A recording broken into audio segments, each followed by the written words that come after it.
এই জড়জগতের সুখটা কি?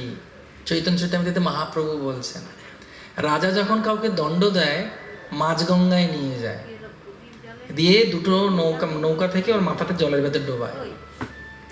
যখন প্রাণ বেরোবে হয়, সেই সময় ওকে তুলে ধরে, ও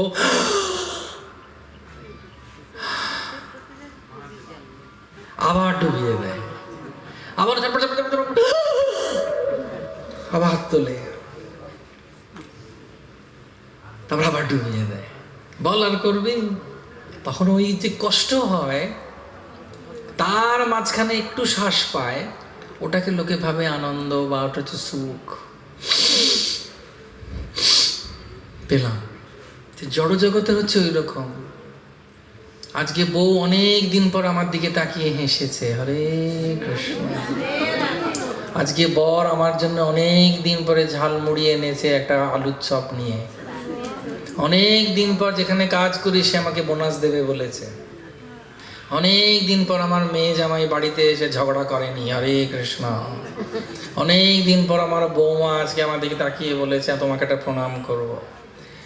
এটা হচ্ছে জড়জগতের কিছুক্ষণের জন্যে সেটাতে থাকলে চলবে না। আমাদের সবসময় আনন্দে থাকতে হবে, সবসময় বলতে হবে গৌরাঙ্গ নিত্যানন্দ। এইভাবে যখন আমরা প্রত্যেক গ্রামে গ্রামে গিয়ে বলবো, তখন দেখবেন পুরো বাংলা পরিবর্তন হয়ে গেছে। পরিবর্তন বলেন, অনেকে বলেন পরিবর্তন ছয়, শুনবেন অনেক জায়গায়, কিন্তু এই পরিবর্তন আসে শ্রবণের মাধ্যমে। যত শুনবেন তত চিন্তা করবেন, সেইভাবে বলবেন, সেইভাবে চলবেন, সেইভাবে হবে চরিত্র। সবার চরিত্র নিয়ে একটা সংস্কৃতি হয়। একবার তালি হয়ে যায়।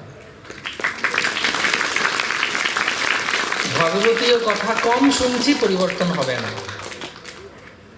সেজন্য যত বেশি করে শ্রবণ করবেন ভালো কথা, তত বেশি উন্নতি হবে আপনারও এবং জগতের।